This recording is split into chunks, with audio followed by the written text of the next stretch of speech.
All right, it's time to dive into a special Eagles mailbag as we count down the final days before the start of training camp. We're getting closer and closer to the moment every Eagles fan has been waiting for, the return of football in Philadelphia. And not just any season. This one comes with the weight and excitement of defending a Super Bowl title. July 22nd marks the official beginning of training camp, and less than 3 weeks out.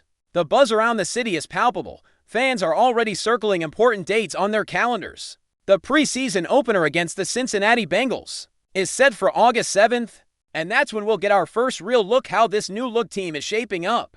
But maybe even more exciting for many is the open practice at Lincoln Financial Field on August 10th, the only one available to the public this year. That's the day where fans can get up close and personal, feel the energy of the team, and reconnect with the players before things get serious. Then comes the real deal. The regular season kickoff. The Eagles will raise the Super Bowl 59 championship banner, and they'll do it with a bang, at home, against the Dallas Cowboys. No better way to start a new campaign than by rubbing your greatest achievement right in the face of your biggest rival. It's going to be electric. That game won't just mark the beginning of the season. It will also be the start of the Eagles' journey to repeat history and go back-to-back as champions. And let's be honest, the road to another Lombardi won't be easy, but with this roster and the mentality we've seen from the team, you can't count them out. Now let's get into the questions. The first one comes from Callil, and he's throwing some heavy hitters. Who's the better coach, Doug Peterson or Nick Sirianni?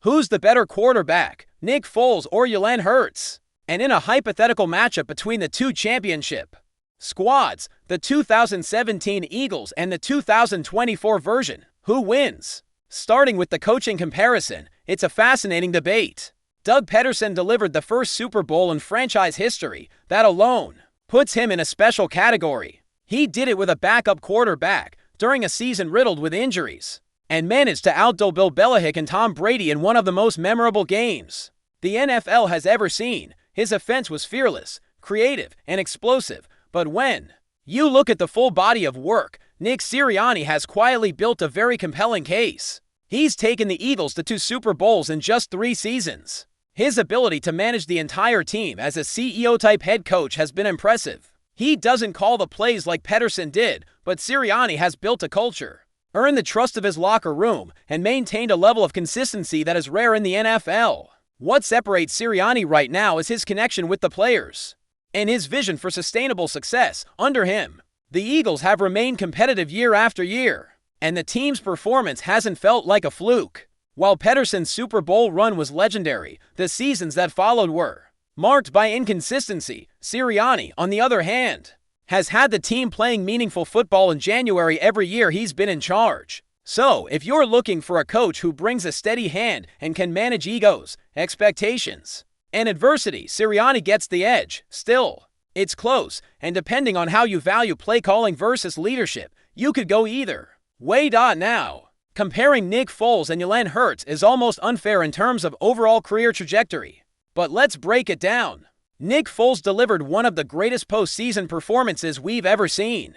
That Super Bowl run was magical. He lit up the Minnesota Vikings in the NFC Championship and outdueled the GOAT, Tom Brady, on the biggest stage. His connection with the city is eternal because of what he accomplished, but in terms of pure talent, athleticism, and long-term potential, Jalen Hurts is in another stratosphere. He's already one of the most dangerous dual-threat quarterbacks in the league, a legitimate MVP candidate when healthy, and the face of the franchise. His poise, leadership, and work ethic have transformed this team, and it feels like he's just getting started. Foles had the peak, Hurts has the consistency and ceiling. Give me Jalen if we're talking about building a team for the future. As for the battle between the 2 Super Bowl winning squads, that's a dream matchup. The 2017 Eagles were gritty, physical, and had that underdog mentality that powered them through an improbable playoff run. They were loaded with veterans who stepped up when it mattered most. But the 2024 Eagles might be the most talented roster in franchise history. From top to bottom, the depth, the star power, the coaching, and the dominance they displayed, especially in dismantling the Kansas City Chiefs in the Super Bowl. It's hard to argue against them. That game was never close. The Eagles controlled it from start to finish, showing that this team isn't just good, they're great.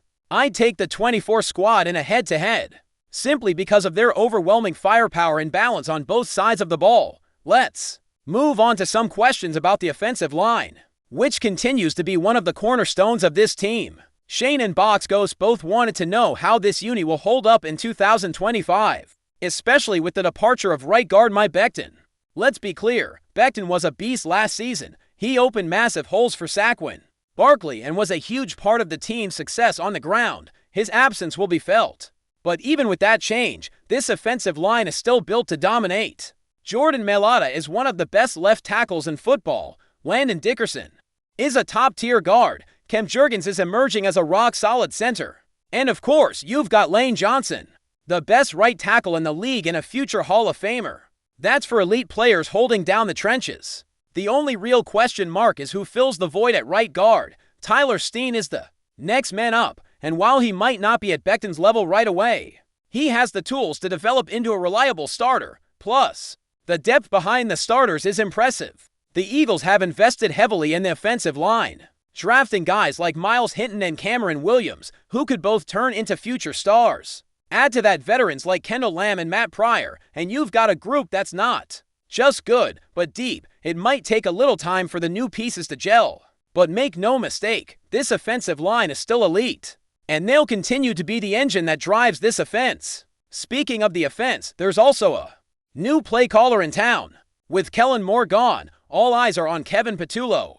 Can he live up to what Moore brought to the table last season? Moore did an excellent job adapting his pass-heavy background to the strengths of the team. He leaned on the run game, utilized pre-snap motion, and made smart adjustments throughout the year. Patullo has big shoes to fill, but there's optimism that he can bring his own flavor to this offense. He's got the pieces. He's got the quarterback, and hopefully, he'll have the freedom to be creative and take risks. Sirianni needs to let him cook. If he does, this offense could be even more dangerous than it was a year ago. And now, the big question, can the Eagles repeat as Super Bowl champions? It hasn't been done in the NFC East since the early 2000s, and the division is always a dogfight. But if any team has the talent and mentality to do it, it's this one.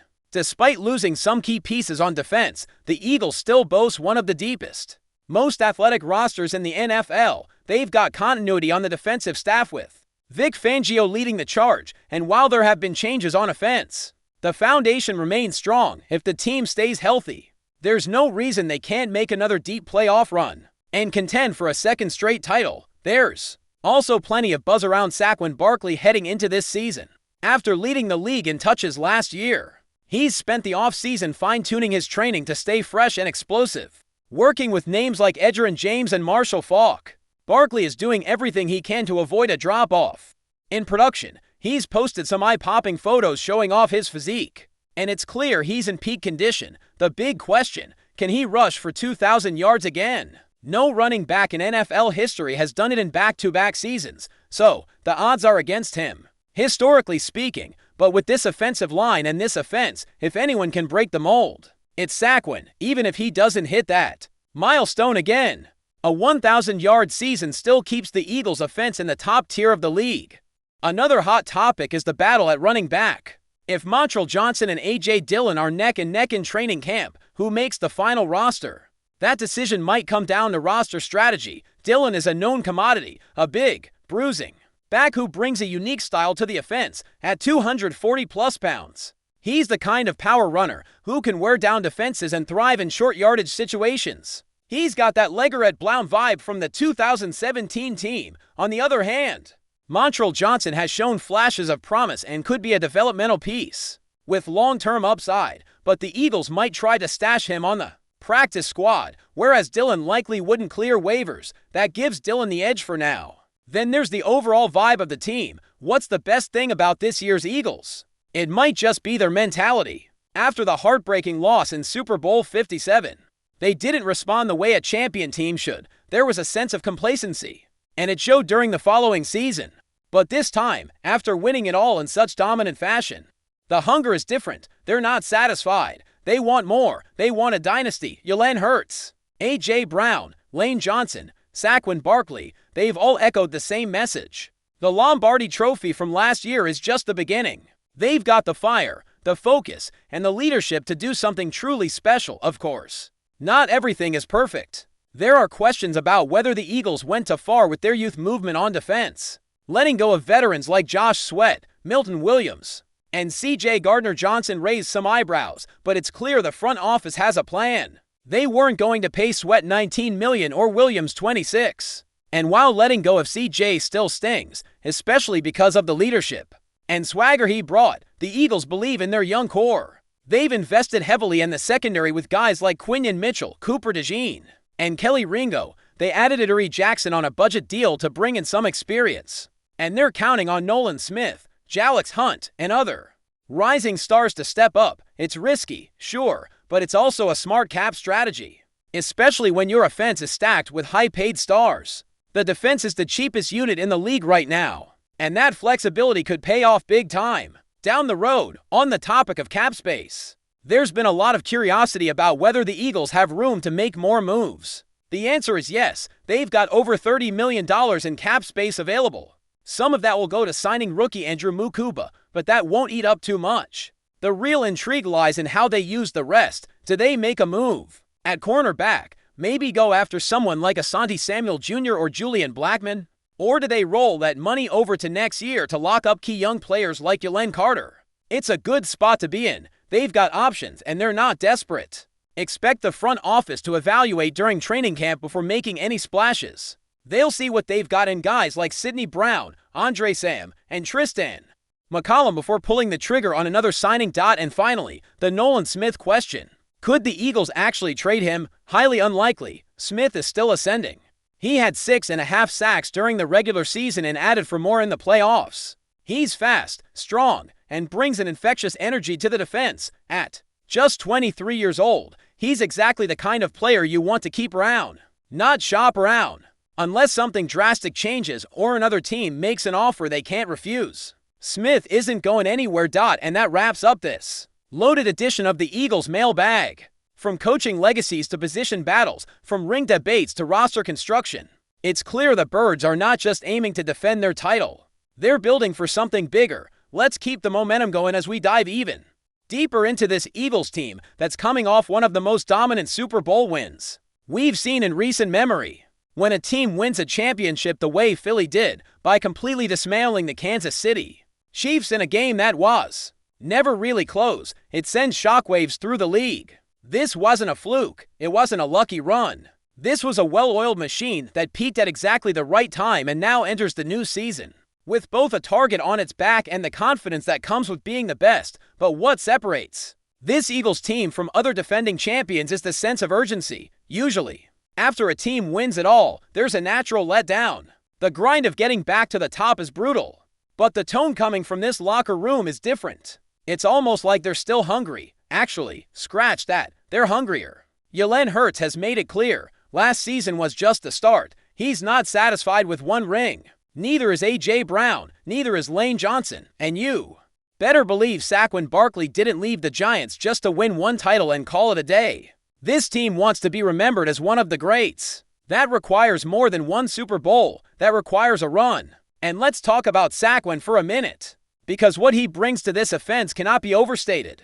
He was the best running back in the league last season, not just statistically, but in terms of impact. His ability to take over games, to break off huge runs, to wear down defenses. It gave the Eagles an identity that balanced the passing game with power and explosiveness. And now, entering a new season, he looks even better. The offseason workouts, the physique, the consultations with legends like Edgerrin James and Marshall Faulk. This isn't a guy who's taking it easy after reaching the top. He knows the demands of being the number one back in an offense that's expected to compete for another title. He knows the toll that comes with leading the league in touches. That's why he's been training smarter, not just harder. Keeping Saquon healthy will be key to everything Philly wants to do in 2025. And it's not just the starters who make this team special, it's the depth. That's something people overlook when they compare championship teams. Injuries happen.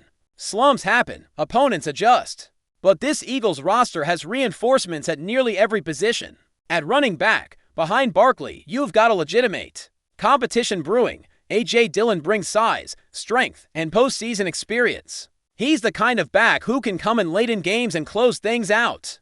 Montrell Johnson has raw talent and upside. Trey Sermon and Kennedy Brooks are still in the mix. And there's always a chance the Eagles add another name as camp progresses. The point is, there's no shortage of options on the offensive line. The Eagles continue to do what they've always done best, build from the trenches. Even with the loss of Mike Becton, this unit remains the gold standard in the NFL and behind the starting five, the front office has stockpiled talent. Drafting Cameron Williams and Miles Hinton wasn't just about the future. It was about making sure there's no drop-off when injuries hit. You've got guys like Trevor Keegan and Drew Kendall pushing for reps, Kendall Lamb and Matt Pryor. Bring versatility and experience. It's a deep group. And that matters when you're playing 17 games plus playoffs, switching over to the defense. There's been a lot of buzz, both positive and skeptical, about the youth movement. It's always risky when you part ways with proven veterans. But the Eagles didn't just clean house for the sake of change. Every move had a purpose. They believe in Quinion Mitchell. They believe in Cooper DeJean. They believe in Kelly Ringo. These aren't just fast, athletic guys. They're smart, coachable, and hungry. Bringing in Vic Fangio to oversee this unit is going to pay dividends. He's known for disguising coverages, getting the most out of his secondary, and simplifying things for young players without dumbing it down. And let's not forget what Jalen Carter represents on this defense. He's the anchor. He's the guy offenses have to game plan around in just his second year. He's already commanding double teams, disrupting pockets, and setting the tone up front. Next to him, you've got pieces like Jordan Davis, who's continuing to evolve into a dominant run stuffer. Then there's Nolan Smith, who many around the league believe is about to explode. His combination of speed, bend, and motor makes him a nightmare for tackles. With Brandon Graham and Josh Sweat out of the picture, Smith is going to get every opportunity to shine, and he knows it. In the linebacker room, the Eagles have quietly assembled a group that fits exactly what Fangio wants: versatility, speed, and football IQ. The defensive staff stayed intact this offseason, and that continuity matters. These players aren't learning a brand new system. They're building on what they already know. That means faster play, fewer mental mistakes, and a more cohesive unit. Before we continue, don't forget to subscribe to our channel and give this video a like. Your support helps us keep delivering the latest updates on our Philadelphia Eagles, and don't be shy, share your thoughts on the news in the comments below. Philadelphia might just be preparing to ruffle some feathers in the NFL offseason with an unexpected move, the arrival of wide receiver Kendrick Bourne.